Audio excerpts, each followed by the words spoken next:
Did you know that you can download WhatsApp status without using any third-party applications? I will show you. Let's start the video.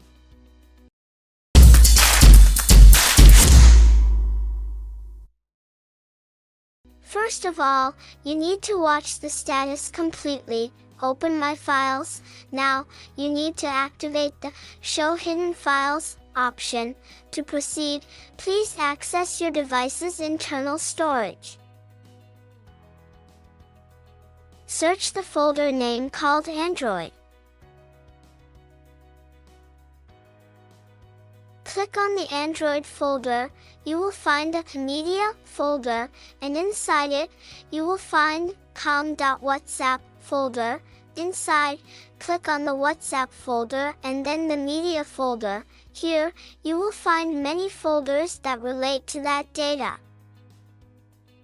So, there you'll find the Statuses folder, which is a hidden folder. In that folder, you will find many media files related to WhatsApp status. Note, if the media is deleted or times out in the WhatsApp status, then the file will also be removed from the WhatsApp data. Please ensure to copy the media file that you require and paste it into the appropriate location on your device. If you like my content, please like, share, subscribe, and don't forget to comment below. See you in the next video.